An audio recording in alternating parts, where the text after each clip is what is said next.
All right, one more Tim Kaine reaction for the day. Game developer motivations. Am I the harbinger of the end? Yes, you are.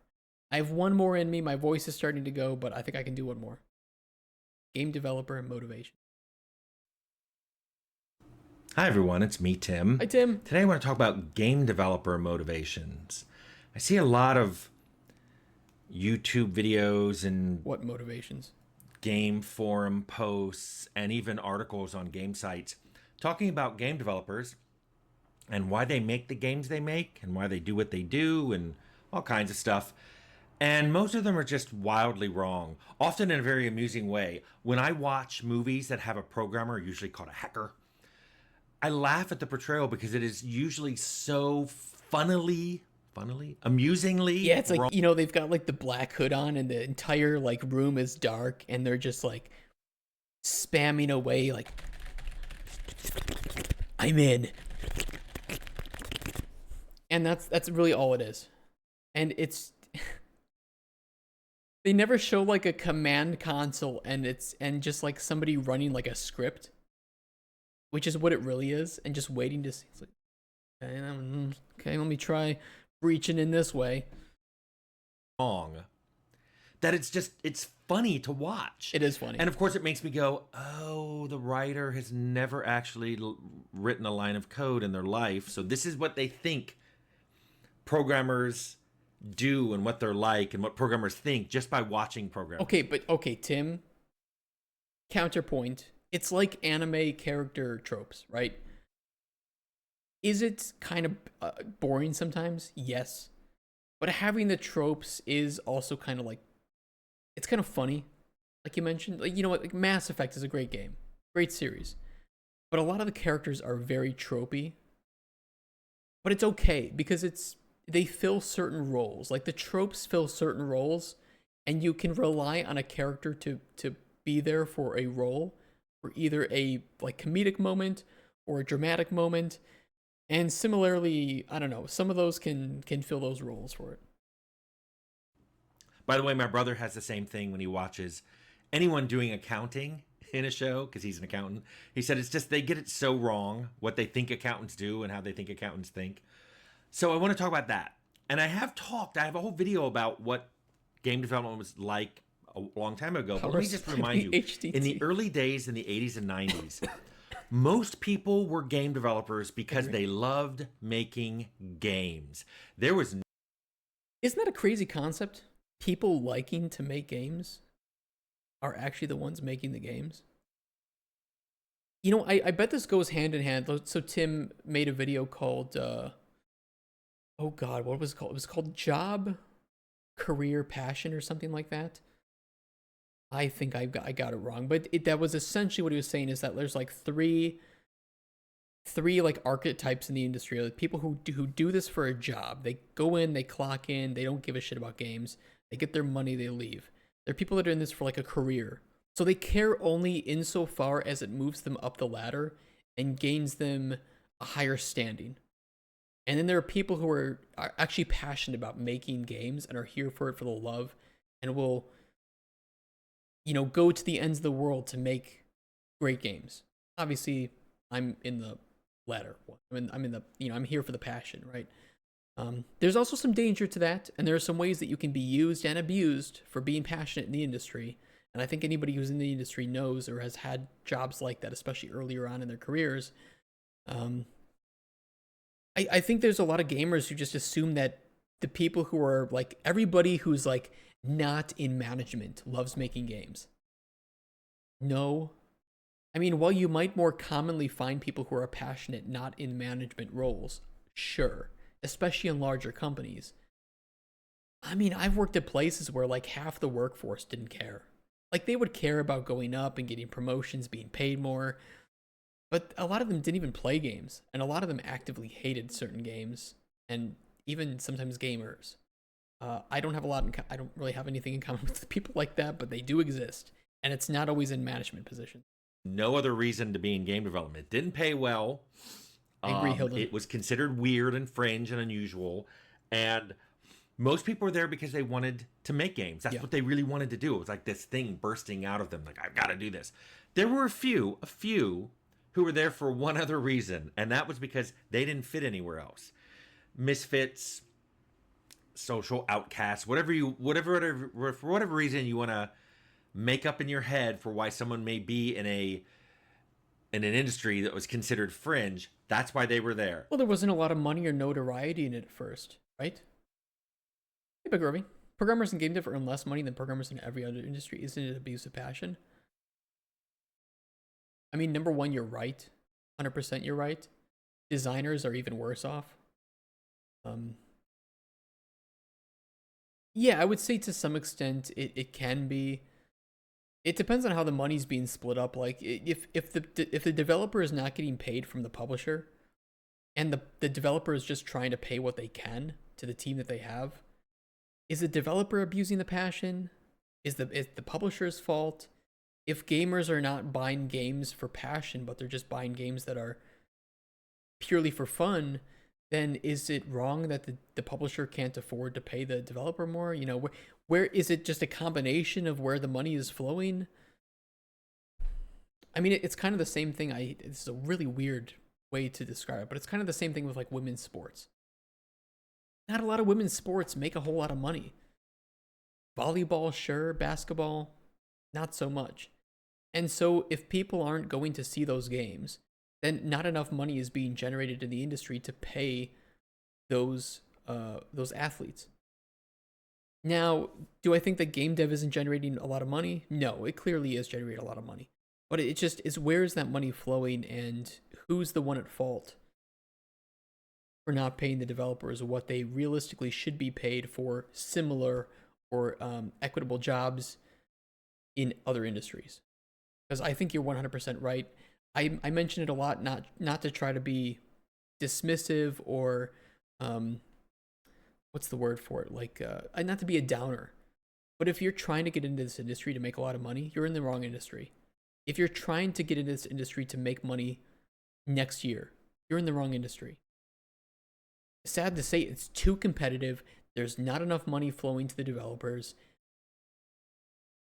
You're in this for the love of it, is really what it comes down to. And I haven't had a proper salary in over 3 years because I'm just trying to start up my company, and I want to do it in a way that benefits us and benefits the gamers in the end. I can go get a loan. I can go get a publishing deal. That's not even that difficult if I want to do things correctly. But I don't want to take that piece of the pie and just have it all be eaten up by somebody who's only going to leave me with a pittance to pay the people that I will actually have developing the game. Still pay not due to job market, where a lot of people want to be game dev. That is one. That is one of them, yes. It's very competitive, and it's globalized now with remote work, and so they can just pay somebody from a cheaper country. I mean, I'm in Poland, so we are one of those cheaper countries, rather than pay somebody in California who costs twice as much minimum just to live, where they can pay, one of us, 3 times less, and we can live like kings here in Poland. We speak English. We have a good tech industry. All we have to deal with is a little bit of time zone difference, but that's still, doable. Yeah, it's tough. It's tough. There's just not enough jobs going on, and all the jobs are catered to like people with existing experience. There's like 2 junior job, openings for every 50 senior job openings there. And most of those senior job openings are programming and art. Barely anybody for design, not a lot for QA, because most QA is outsourced to India these days anyway, for better or worse. And nobody wants to train juniors because they can hire a senior that is 2 times as productive for 1.5 times the price. But that is going to come back to bite them in the ass when they have all those senior people leave or retire, and now there's nobody, nobody junior enough to take into the industry and to make new games. When seniors will die off eventually to do that. Yeah, I mean it's all gonna come back. It's you either look. COVID was a big hiring boom, right?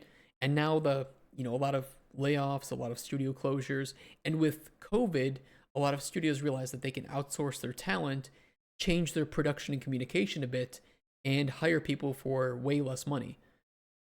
It's completely shifted the market to the point where it's hard to get a job even if you have experience. I haven't even gotten an interview since I've been looking for like maybe 3 or 4 months, just because there are people with more experience or cheaper or both outcompeting me. It's really tough. They just didn't fit anywhere else. And game development was considered fringe. And I know today it's really hard to imagine that because game dev is so big now. Game dev is bigger than TV, movies, and music combined. Yep. It's super hardcore mainstream. D&D is mainstream. I mean, Most of the money that is in often blows my casual and mind when mobile I go games, back though. to 14-year-old Tim starting to play D&D in high school where everyone else thought it was satanic or weird or goofy or didn't even understand what the game was. How can you play a game without a board? I forgot that there was a point where they considered D&D satanic. Oh boy. Or cards it's all in your head. It's stupid. Now D&D is mainstream. Everybody knows what D&D is. I see stand-up Too mainstream. There's my hot take. comics make jokes. Game dev's not bigger than TV. It's just way easier to get into. It is bigger. Yeah, there's more money flowing through games. It's mostly Asian market, casual, mobile games, but there is more money flowing through video games than through movies and TV. About clerics and rangers, and I'm like, I can't. In the 80s, never would have happened. But back then, all of that was fringe and odd and on the the outskirts of things. When I decided to go into game dev, I had friends, family, teachers all tell me, you can do better. Do not do this. You can do better than this. You can get a better job. And they meant something more fulfilling, something more rewarding. More money. They also meant something that gave back more than just, here's a game, here's something that goes beep boop, we're done. But I had a passion. I wanted to make games. I thought other people in the business were in there for the same reason, and I was mostly right. Most people back then were super passionate about making games, or they were odd. Most of us were both. I'll give you that. But back then, I thought people were doing the things they did in the game industry for the same reasons I did. And it was really, isn't everyone here because they're super passionate about making games? And I was mostly right. Something changed in the late 90s. This is about the time I left Interplay, and it crystallizes around a particular thing. So when I left Interplay, they told me, well, you have to destroy all your source code from the game. And I'm like, yeah, of course. And they're like, no, seriously, you have to destroy it. And I was like, I did. I wiped my home hard drive. I broke all the CDs I had. I made sure that Interplay had the backed up source of the shipping version. And then I left. I thought we were done. I mean, yeah, it's like it's standard procedure, right? Like even when you sign a contract, I get it, but at the same time, it's you're destroying all that hard work. You're telling that person that all the hard work, all the passion they had to make something, it isn't theirs, or they can't even talk about it or share it, with like NDAs. Stuff like that does destroy passion. It really hurts. It really hurts, and you want to find that place that you can call home. If you're passionate, I would guarantee it. Like probably like 99% of game developers who are passionate about making games, really deep down, just want to find that one home studio that they can live and work at for the rest of their life, and make the best games they can, as long as they're treated relatively fairly. But even that it's just not a guarantee, especially at the moment. It's just not a guarantee. Weeb, I know the feeling of you being into something very unpopular in the past, but now it's become mainstream. Masses of randos suddenly talking about it. Yeah, it does happen a lot with that. It happens a lot with like fandoms and pop culture stuff, right? Like imagine being one of the first people to listen to, like Biggie Smalls rapping on the streets. Like being there, and then he becomes mainstream, and one of those things. Oh, you mean like the employment, as in more people looking to make games versus looking to make a movie? I think that there are more people looking to make. I can't talk about the movie industry, so this is only a hunch. But I would imagine that it's probably, I don't know, maybe it's probably pretty similar to try to get into like large scale filmmaking than games. I don't know. I'd be super curious. I can only say it's really hard to get into making. There's a benefit and like a negative. Like getting to work on a big game is nearly impossible. You're competing with tens of thousands of people to get a job. However, you can make an indie game and you can get quite a lot of notoriety for an indie game as opposed to like indie movies. Not so much. Maybe if you post it on YouTube, you can get some, people to watch it. But I think I guess you could say that making YouTube videos, like making like an internet historian type video or like documentaries or something or little shorts, like 20, 30-minute videos, those are about as easy to do or maybe even somewhat easier than making an indie game and getting views and downloads from that, right? But I wouldn't really compare that with, because you can transition from like an indie developer into making a larger game for a bigger studio, but I don't know if you can really transition from being a YouTuber to working on a movie necessarily. So maybe it's harder for the movie industry. Chinese cartoons. I know like South Park got a lot of backlash initially because it was just like cartoons were for kids. It's just the same thing, yeah. Yeah, games went through that phase too, especially with early RPGs and like silly stuff. That's over. And That's only behind me. boys I'm were making a allowed new to game. like it. So I was shocked when they threatened me with a lawsuit a couple years after I left Interplay. Because I said, look, I told you I don't have it. I didn't take anything. You can ask all the people I work with. I told them I destroyed it. Some of them saw me destroying What did they it. want you to prove it? They saw me writing new stuff. So I invited them over to Troika and I said, do you want I bet it's because they're like, well, we told you to destroy it. It's like, well, I made it.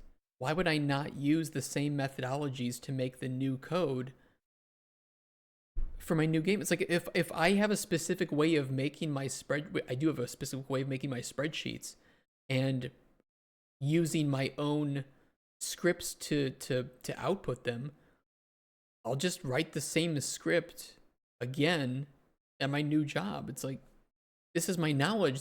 Sometimes there's only a proper, one proper way to do it. bring a programmer, look through the Arcanum code. And they did. Oh my And God. they didn't see anything that was like Fallout code. It was all, in fact, I remember the programmer said, "This is better." And I'm like, of course it's Yeah, better. 'cause I got what better. programmer, when they have an opportunity to rewrite something, tries to make it better than what they did before? Right. And luckily, when they had misplaced the source code and it was found, because remember, I was surprised a few years after that when they contacted me and said, "You wouldn't happen to have the source code." I thought it was a trap. I'm like, they're trying to trap me. But it turns out they had lost the code. Luckily, they found it. The shipped code of Fallout. It's what everybody seems to have. I know even Rebecca Heineman, rest in peace, that's what she had, the shipped code. She even had a version of the shipped code I didn't think existed, because the shipped code I archived didn't have source code for sound and movie play. But she said she had that. So that's all done. What's lost, though? All the original GURPS code, all the demo code. We did several demos for Fallout. All that code seems to be lost. Of course. I don't know anybody who claims to have all the source code for all 6 demos we made, or any of the original code when Fallout was based on GURPS, because all that stuff had been archived by me and Interplay had it, but I think they lost all of that stuff. So when they recovered, all they recovered was the shipped version, I think from a machine that had that code on it. But I was confused by this whole thing, because I was like, why do they keep asking me this? They've asked, I've answered, they've looked at my code. Maybe it's because they were like losing it and they're like, you totally destroyed that code, didn't you, Tim? You totally destroyed it. Please have not destroyed it. Please, Tim. Please say no. Please say you have it. Strange thing is also that we have to deal with competition anxiety in the current age of information. Competition anxiety, you have to compare yourself with people on Twitter, constantly sharing, games that look way better, or doing things that you've already done, or people who don't understand your game, or it's just, it's if you want an easy, successful, profitable, beautiful life, I wouldn't recommend you get into game dev. You get into it because you love it, and when people tell you that you shouldn't do it, you're like, I just can't see myself doing anything differently, though. That's really it. Like, you're doing what you love. and you're kind of good at it, but at the same time, the rewards don't happen for years, and even when they do, they might not be very good. And you realize that you could have just stocked shelves at nighttime at your local supermarket and made more money, and you could listen to music while you do it and just chill out, and people wouldn't sit there and tell you that you didn't put the box in the right way. I don't know which one's better. Is game dev even something human can love? What do you mean? It's not. And I was just confused. And I remember thinking to myself, I don't know why anybody does what they do. Then game dev got a lot bigger in the 2000s. Much bigger. Way more people got into it. Tons more people. And as these more people entered the industry, I could no longer explain why people did anything they did. People would do things that didn't make the game. It just sounds like you're getting old, Tim. That just sounds like old cynicism. You have to learn for several years to arrange boxes. No, you don't. You don't. And then nobody fires you because, well, okay, let's say you lose your job because the supermarket closed. Well, it's like, yeah, I have 5 years of stocking supermarkets, and every city has multiple supermarkets, usually like, 2 to 3 minimum, even in a smaller town. And you can just take that to any town you want. Game dev, it's like, well, I don't see any jobs open for my very specific specialization, so I guess I'm jobless for this month. And then, one does open up, and they can only choose one person, and like 1,000 people have applied to that job. How do you stand out? It's like, well, I did work. I have a couple of solo projects. Yeah, but somebody else, actually 10 people, have more experience, more solo projects. And their CV was formatted a bit better. Or the HR lady who doesn't know anything about your specialization, maybe the colors were better, right? Any better, which completely confused me. And then someone said, well, they're doing this because it's good for their... It is a real statistic, Ibex, yeah. It is real. In fact, I know from experience from people telling me that there have been thousands of people that apply for positions. And they have to sort through it. This DEI thing might not be so bad after all. Completely confused me. I will say this is why I get upset when I see like, game dev opportunities for people of specific skin colors, or depending on what they have beneath their, between their legs. It doesn't matter. Everybody is having a hard time getting into the industry and finding a job. I'm not really a fan of specific industry practices that put one above the other. The hiring biases are not really existing in game dev to a degree that warrants that kind of not intervention. In a lot of cases, you have hiring biases by, like a woman is more likely to hire another woman than a man is likely, and a man is more likely to hire another man. And a lot of hiring managers are women. Statistics are very clear on that, and so you have bias in that way. You then have bias for who previously held the position. If a man or a woman previously held a position, there's a slight bias to hire somebody else that fits within that. There's stuff like that. It's a tough thing. But Groovy, thanks for the follow. I think it's nice meeting you. Hope you're enjoying the stream. Maybe we can both find a job stocking shelves together at nighttime and just chat about life while putting rice on the shelves. That sounds nice. That sounds peaceful. Things that didn't make the game any better, which completely confused me. And then someone said, well, they're doing this because it's good for their career. And I was confused by that, because previously the way you made your career, the way you got better at your career, was by making good games and then going, look at that game I made that was so good. Yep. Want another one? But now it was being good at your field, your specialty. If you did music, you wrote good music. Maybe you didn't care what the game was like. If you were an animation rigger, you rigged. Maybe you didn't know what the game was like. You focused on your specialty and no longer looked at the big picture. And this is inevitable. Teams are getting really big. it was hard enough to care about your own contribution and not back up and look at the big picture Well, all. you know, it's like too many cooks in a kitchen, right? And you can't have everybody trying to impact the design of the game or the code, of course. Yeah, I mean, in smaller teams, it can work, right? You can still have that kind of round table, flatter hierarchy, right? If your team is like 10 people or smaller, even 15, you can still get away with that. But you have to hire people for their specialty, right? Like one of my weaknesses, well, I have a lot of weaknesses, but one of them is anything art related. I can't model well. Maybe if I sat down and learned it, sure, but I have specialized into design and into like systems, and I can do that better than other people can do it. So I work with people who have their specialties. We're really good at like art and animation, or are really knowledgeable about like character camera controls, or who are even more experienced programmers and can work on deeper, lower level systems than I have the ability to do. And we augment each other. We give each other the space to explore our own specialties. That's the beauty of that. But yeah, to Tim, it's like you will eventually have people who are there because they're really good at their one thing, but don't care so much about the game. I met some amazing bug fixers, programmers who don't give a shit about games, but they were really good at what they did, and I liked having them on the team, and they were really fun and funny, enjoyable people to work with. Loved going out, having a drink with them, but we could not connect on any sort of love or passion for game dev. If they had an opportunity that would pay more and provide less stress, they would just immediately take it, even if it was like in software dev, because that's really all they're there for. The time. That's what directors were for, right? But I was still not used to these people who seem to wreck the game solely to make their small piece better. And they did it knowingly. That's just toxic. And this just confused Fire me. people like that. And then one day someone said something to me and made everything click into place. They gave me a lens. They said, stop thinking of people as doing things in terms of what you would do, and start thinking of their actions in terms of what they would do in your place.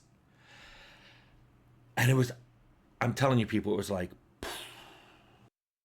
I have the same problem. Honestly, I have the same problem. I project or imagine my own passion for game dev on other people that I work with. I just imagine that everybody is there trying to make the game as best they can in the same way that I'm trying. And that's not true. It's true in some cases, but it's not true in other cases, and it leads to like miscommunications and misunderstandings of motivations, right?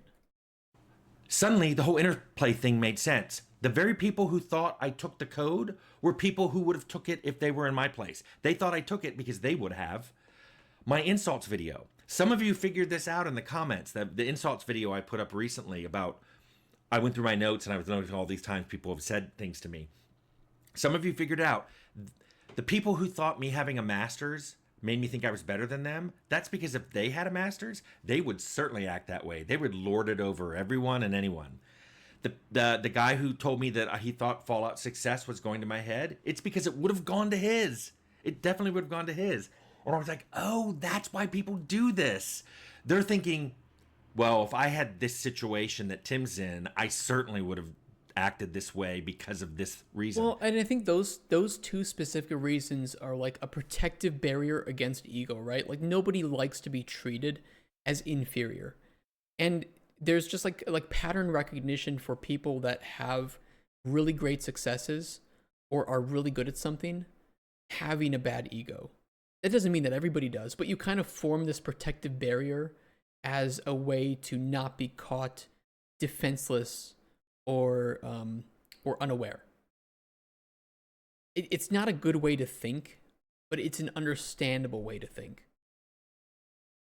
I think I'm just as guilty of that sometimes too, where even if you can like misread something as somebody being skillful and sharing their skill, but you can read it in a way, especially on like online, without like having the physical body language or being able to like hear the tone that somebody is meaning it in, and you can just take it as like a condescending or ego-driven response, and that fuels your perception, especially if it's like the first thing that you see somebody saying. And it's really hard to control ego. It's something I still struggle with, even though I think I'm doing better than I was 5 years ago in the industry, and for sure 10 years ago in the industry. God, my ego was out of control at that point. It's just it's a common like human fight that you have to have with yourself 24/7. Everything you say, you need to make sure that you're trying to say it in a way that is informative or provides your opinion, but in a way that makes you not appear as though you are thinking that you're superior. But you might think that way. Maybe you are like an egotistical person. It's man, communication's hard, right? And when you hire people at a company too, I think it's important to maintain that culture. If you're trying to build a culture where people can feel safe and free to voice their opinions, honestly, in a way that doesn't stomp on or hurt other people's ego, although it still might, then you need to hire people that have good control over their ego. It doesn't mean that they have perfect control. It doesn't mean that 24/7 they will be able to, be that Shaolin monk in the temple, letting anything hit them and not reacting. People have bad days, and game dev is a very high stress job. It just means that they should be aware of when that happens, apologize, take accountability. And when it does come time to share openly about, like, hey, I think our game sucks ass, that everybody in the room, is going to be like, well, what do you mean? Did you have a bad experience? What happened? Can you share like some gameplay, some feedback, and not be like, oh, you're wrong. You're inciting, a riotous behavior. You're causing a problem. You're disloyal. You're hurting the team's, you were trying to be positive here and toxic positivity, although they don't say that, but that's really what it kind of comes down to. You need to make sure you're hiring people that are not just skilled, but fit within that vibe, within that culture, within the direction, the values you have as a company, right? Our three values at Microraptor, we made this even before we made the name of our studio. We made our values. What are we trying to do? Transparency, collaboration, ethics. And we live by those three things at all times. That's why we stream. That's why we stream, is for transparency and collaboration. That's why we don't do microtransactions or loot boxes or NFTs or blockchain. We don't do anything that would be unethical or create a game that as a gamer we wouldn't want to buy. We don't price our games unfairly because we wouldn't want to buy that. I live in Poland. A lot of Polish games are more expensive than if you bought them in the US, and we make less money. So I just won't price my game unfairly for knowing Polish incomes. It all comes into play there. But there's a lot of studios that don't have values, or they say they have values, but they don't live by them, right? Really easy to misunderstand some things on text. I had, when I was working on Darkest Dungeon, the developers said that they would have a call to, quote, fix the marriage. And I like the way that was worded there. Because you really have to. It's like you might say something that gets misunderstood, high stress, have a call, fix it on voice call, turn on cameras if you can, because it's just, you can feel each other out that way. At the same time, you can also sense when people try to direct you in a conversation to say words that make you look egotistical. Ooh, yeah, that's scary too. I'm not very good at picking up on that, but I've been caught in that, right? Where I was once caught in that exact thing when my manager, when my CEO was asking me about game design, and then just said, you just think you're the best game designer in the world, huh? It's like, I know some things. I don't know other things, but I never said this. Like, you hired me for my specialty. You expected me to know things, but now I'm not allowed to know things? That's rude. Yeah, well, it was a red flag for things to come, I can tell you that. I should have been more perceptive of that. But I'm often very forgiving because it's like, well, some people have bad days. Like, knowing what it's like to be in that kind of management position now, I have a lot of understanding of the stresses and difficulties of that. So I'm just like, okay, miscommunication, bad day, we had a fight, whatever. Tomorrow's a new day, we move on. But sometimes there is that pattern, there is that repetitive behavior that we see there, and that's the danger. You got a talking to by your manager for being too direct. What do they want from you then? Okay, I'll just shut up and do my job. Okay, that's what you want from me. So anytime I see a problem, I'm not gonna bring it up because you're gonna bitch at me for being too direct, apparently.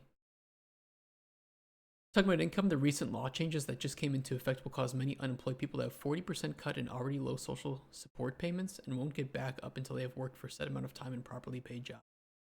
Okay, that's funny you say that because, I'm from the U.S., right? I'm from Wisconsin. I don't make like any money for my job right now, and I'm trying to apply, but I'm not getting anything. I actually can't apply for unemployment assistance because I don't make enough money to apply for unemployment. Can you believe that? Like, if you don't make enough money of the right kind, you cannot apply for money to help you when you don't make money. Make it make sense. And that made me go back and look at all those people online who are going, game devs do these things because of this. I'm like, no, it's because you would do that if you were a game dev. It's just so much work. Because a lot of game devs are still super passionate. And don't tell me they're not, because I work with them every day. There's a huge number of incredibly passionate game developers out there.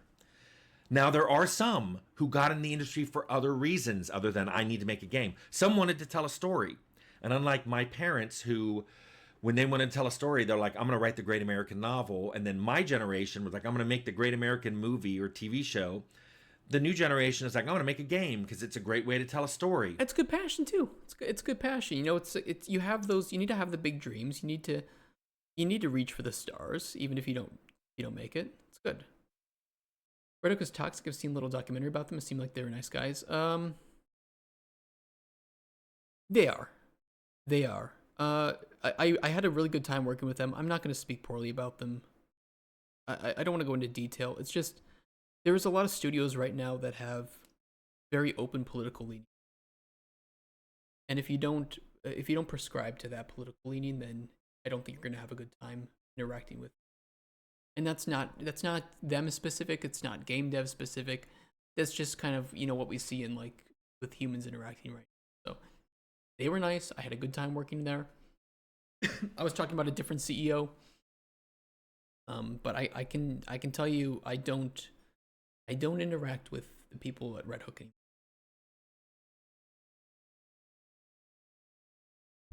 I can only say that. And here there's like a 900 euro minimum unemployment money per month, but that is taxed around 600. Geez, it's like 30%. You lose that income very easily and drop to Social Security. That also gets cut by 40% the first month if you lost. Housing support on top of unemployment money, and the housing support only covers like 30 to 60% of rent. Jesus Christ. You're just getting bled dry. That's what it sounds like. And it's like you have people scamming the system who don't need to be, and taking all the money from people who legitimately need assistance and aren't getting it or have to jump through a million hoops to get it. Yeah, it's tough world. The problem is some of them want to lecture their story, not tell it. And then to me, that means removing player agency. You can't say things back to these people. You can't do things. They're not wrong. You can't even interrupt them. And I'm like, bleh. Oh God, we see that so much. What was I playing recently that felt like I was getting lectured to? Oh, this is gonna be controversial because we're watching Tim Cain. Outer Worlds 2. I don't dislike the world of Outer Worlds, but it feels like when I'm playing it, I'm being told what to think and not being presented with situations and deciding from the evidence what I should believe, or aligning this of like actions in game to my own values, and then finding the right choice that fits with that. Right? When I play like a game like by Owlcat, which I think Owlcat makes amazing RPGs, I get that sense. When I was playing old school RPGs, I got the sense that I could align things to my value system, or there were morally gray options or ethically challenging options. It's like, well, all three of these are not going to be perfect solutions, but I have to side with this one because it feels like it's kind of better, knowing that it's going to cascade and people are going to hate me. It's like, that's tough. That makes me think. It makes me stop. It makes me wonder. And that alone makes me engage with the world, because now I care about the lore, because the lore is telling me that I have to, I should care in order to make the right decision. And there's a lot of games where it's just like, okay, this is clearly you play good, you play bad decision. And it's like, there's not choice there. You're not telling me You're not offering me a way to live in this world according to my own choices. You're telling me what I should believe based on what you liked and didn't like. Last couple of Obsidian RPGs just felt like simulacrum of RPGs. Doesn't feel legit, sincere. I don't hate Outer. I don't know. It's just for me like Outer Worlds and Avowed, and I played them both. They felt okay. I wouldn't pay what they were asking because like Avowed was $80 and Outer Worlds 2 is $70. That's not a small amount to ask for me, especially when I can get some amazing games at half the price. They didn't feel worth it because I didn't feel engaged with the world and lore to a deep extent. And I can buy. Well, I bought the new 40K game from Owlcat. What's it called? Dark Heresy. That's what it is. This was how much was this for the early access editions? Digital packs. You get the copy of the game for $40. So it's like if I want to be engaged and allow myself to roleplay and make choices and get ethically challenged because 40K is such a great world for that. It's half the price of what Avowed was when it came out. Avowed was flawed. I liked the latter half more than the first half. The first half was really hard to get into, and I did not care about the world at all. Like, it just throws you on a beach. It kind of assumes you know about the world of Pillars of Eternity beforehand. And I don't really care about this whole, like, God's chosen thing. It's just, it's like, oh, I'm the chosen one again, so I have these special powers and everybody respects me. It's like, I didn't earn this. I started the game with people respecting me because you said I'm in a respectable position. I didn't earn anything. Even, like Elder Scrolls is better because it's like you start out as like a prisoner. Nobody cares about you. You have no renown. You've done nothing. You've accomplished nothing. But in Avowed, you start off as like this person who's supposed to be great and really capable. And it's like, I just started the game. I haven't touched anything yet. Wait for Dark Heresy so much. It won't be as bagged at the start as Rogue Trader. Couldn't finish it because of soft lock. Oof. I have high hopes for Dark Heresy. I liked Rogue Trader. I like Rogue Trader. I hope that they made a lot of money and they can just make Dark Heresy better, add more voice acting, expand upon it a bit more. Owlcat for me is like one of the rising stars in the RPG world. Sorry, Tim. Let's go back to motivations. We'll finish up with this. But I know other people who saw the game industry as it's a tech job with tech pay. So they're there for the paycheck. And guess what? That is totally valid. I have an entire video called Jobs, Careers, and Callings, which explains why it's totally valid to want to make a game because it's your job, or to even try to make a career out of it. And none of these are callings. None of these have to do with passion. And these are all valid, and the industry needs people like this. And if you don't believe me, watch that video, because everybody can't be the passionate head of every project. But this does result in games that are different than you saw in the 80s and 90s. But stop looking at people's motives. You're not good at it. I wasn't good at it. You're not good at it. What I do now is I just look at what people do and what they say. My notes, I've even told this, my notes are full of Bob said this, Mary did this, and that's it. Only they... Yeah. You spend so much time and you waste so much time just thinking about what did this person mean by this. And it's like, well, the only thing you really know is what they say and what they do. And if what they say and do is different, they either don't know themselves or they're lying. And it's just, it's better just not to work with those people. I'd rather somebody say they're going to do X, even if X isn't that great, and they do X, because it's like, okay, well, at least you said you were going to do it. But it's just too much work. I just look at people who it's like, okay, Rex says he loves games. Rex is good at what he does. Rex wants to work with me. I like working with Rex. We'll just work on a game together. That's it. And I trust him to be honest when he doesn't like something. And I hope that despite, some bad days, some bad actions, he trusts that if he says he doesn't like something, we can have a discussion about it. That's really it. It doesn't have to be any more complex about than that. I try to surround myself with friends who are very open and honest about that and can just share their feedback. And they help to reinforce in me that I can do the same thing with them. That we're not here to play games. We're not here to play some tricks of the mind and get underneath each other's skin with some toxic desire to one up each other. We're just here to make good games. We don't always succeed at it, but we do try, and we try to get better. And that's, again, that's where those values kind of go into honesty, transparency, ethics, right? They don't just mean how we treat the players, but also how we treat each other as developers. And we try to live by that day by day. Really know why they did what they did.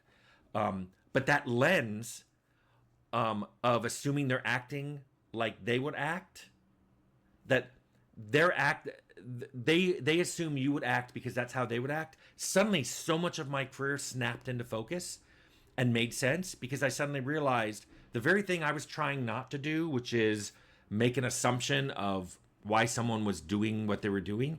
Other people were looking at my career and going, "This is what I would do in that in his place." And suddenly I realized, oh, that says a lot more about you than me. But it was an interesting thing to see, and I still see people saying game devs think this, game devs are doing this because of, and a lot of them are just so wrong that it's not even close to being right. It's like the boss who once told me that making games was no different than making shoes. And I didn't respond because when someone tells you something that's so wrong that it's just not even correctable. It's just beyond, it's not even in the Like, what do you say to realm that? of possibility. You just have no response. So anyway, I just want to talk about that because I think game developer motivations are all over the place. And most people who are telling you, here's why game developers do what they do, are wrong. Yeah. Yeah, there's a lot of conspiracies around it too. Like, oh, game developers don't optimize their games because they don't want you to install other people's games. Because if you only have your game on their hard drive, you're more likely to just play theirs. And it's like,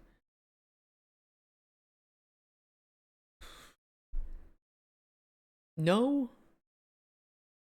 Maybe there's like one CEO out there who thinks that way. Making games is like making hay. I mean, if somebody says, what's the difference between making games and making shoes? And it's like, well, I'm sure one is very difficult because we don't have a whole lot of cobblers still existing in the world today, and we have machines that do it. But I don't know because I've never made a shoe. But we're not making a shoe, we're making a game. So why don't we focus on the difficulties that we have right in front of us instead of trying to compare it to a completely different industry? Although I do think it's kind of cool, people who can still hand make shoes. Pretty impressive. There's also the conspiracy too that like Epic and Nvidia are in league to make games unoptimized so that you are forced to buy the newest graphics cards. Like, okay, well, why aren't they in leagues with the chip makers to make cheap chips so that you have to buy? Like, it's funny to talk about after like a beer or two, where it's like, okay, I bet that this company's doing this behind the scenes. Machines are making games too, unfortunately, yeah. AI is a great tool that I just don't think really replaces anybody of significance in the industry. I know a lot of people are, spending a lot of money to try and replace developers. I don't see it. There's no point in my life that I would replace AI with a real person in game dev. There's too many specific. I mean, I have my problems with Nvidia, right, and things that they've said. But the CEO of Nvidia said that they use AI not to replace the engineers. They have engineers to solve problems.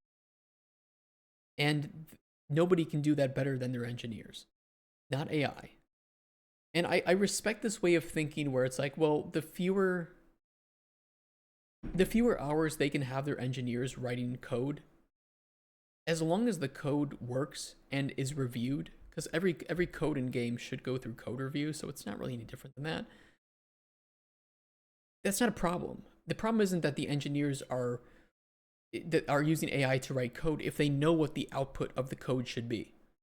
The problem is replacing engineers with coders who don't know what the output should be and are using AI in a way that they don't understand and are producing results that are negative for the software, for the company, for the end user, or the clients.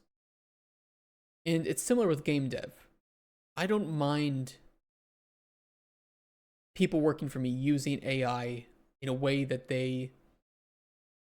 is augmenting them to make the game better if they can review it.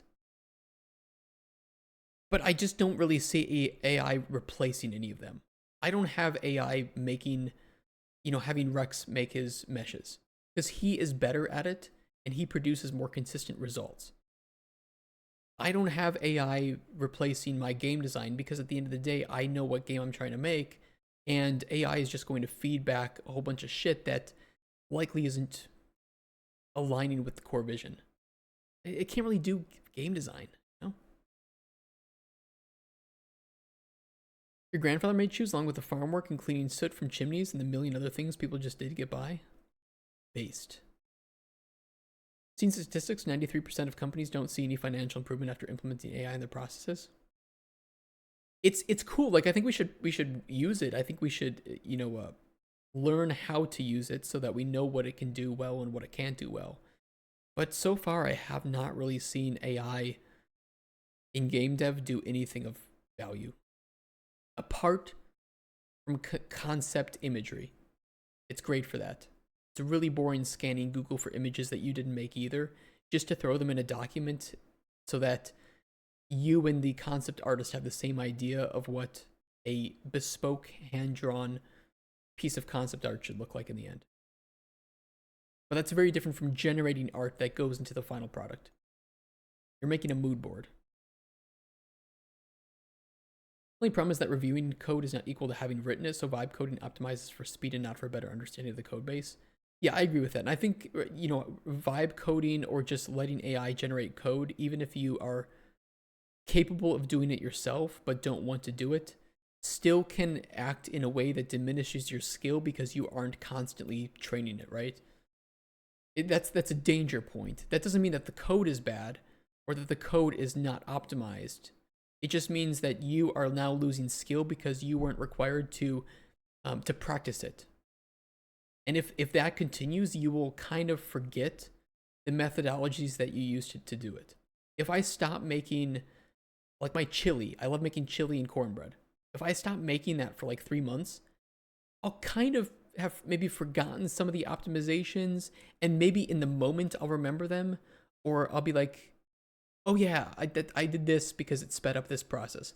But that trip up, or even if I forgot to like add in an ingredient, just because I was, it had been so long since I practiced, this is still a failure. This is still something that I wouldn't have if I were continuing to make them, every week. It's a really weird, a really weird way to say it, but maybe that makes sense, guys. AI generated code works in the benchmark setting, but not when you have to make it work on most normal setups or fix bugs. A great substitute for community managers and project managers because it's better at empathizing and passing for a human than business or communication major. Maybe. I haven't used it in that way, so maybe. It's not optimized for security. I can see that. I wouldn't want to use AI code for security. Finding bugs, info about code base, coding if carefully directed and reviewed seems useful, but yeah, skill degradation is payback. I really love using AI for understanding. But what I tell AI specifically is like, do not solve this for me. Do not give me pseudocode. Just explain what this concept is. Because I could open up 10 tabs that explain a concept, or I could just aggregate that data. I'm still assuming that it's correct, which it may not be.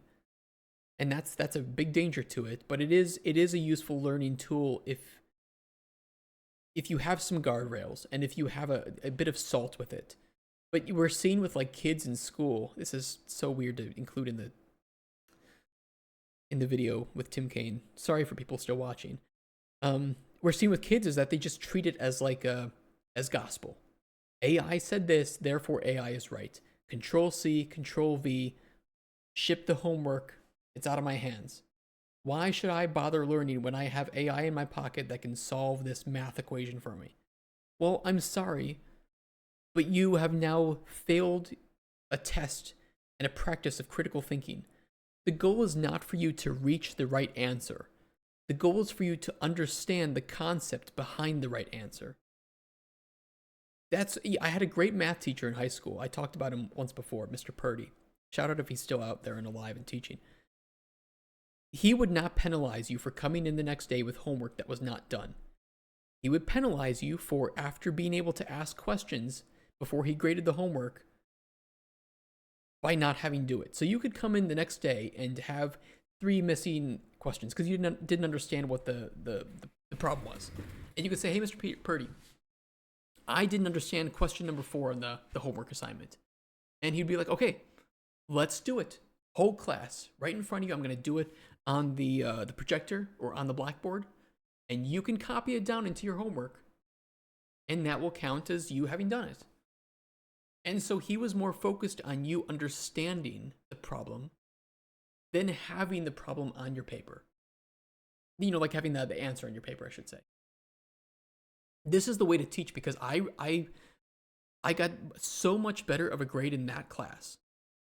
And I understood more about math and algebra in that class because of his teaching style. Because he cared about you being able to critically think. And yeah, I worry that teachers like that should be paid 3 times as much as they're being paid. And you should only hire teachers like that, but you know what? We all know that's not the case. I miss that guy. That guy was cool. Very weird, but cool. I guess that's what you kind of want from like a math teacher, right? Ninja Scarce how he was required to destroy all source code back in time. Now OpenAI have all your source code before it was even written. Yeah, because it's not your source code. It was pulled from GitHub. It was scraped from GitHub anyway. People default to the easiest option, usually hence AI. Yeah, it's scary, man. I love critically thinking. Like, puzzles to me are fun. I love solving puzzles because it makes me think. I love having to think. I love philosophical debates. I love, define an RPG, define an immersive sim, because those are fun to me because they don't really have a right or wrong answer. We can just explore it and understand the concepts behind it. I like the problem more than I really like the solution, which is why I'm in game dev, right? Because it's just every day is a different problem. And the solution to me is like, okay, I feel rewarded. What's the next problem? Okay, but hey, this was a great video. I need to get going home. My voice is shot. I don't want to lose it for, over the weekend. But guys, go give Tim a like and subscribe, please. And Tim, thank you so much for giving us permission to react to your videos. I don't know if you watch these, but if you do, I hope you like them because we love that you are making them. So thank you so much. And if you're watching YouTube, peace. See you guys later.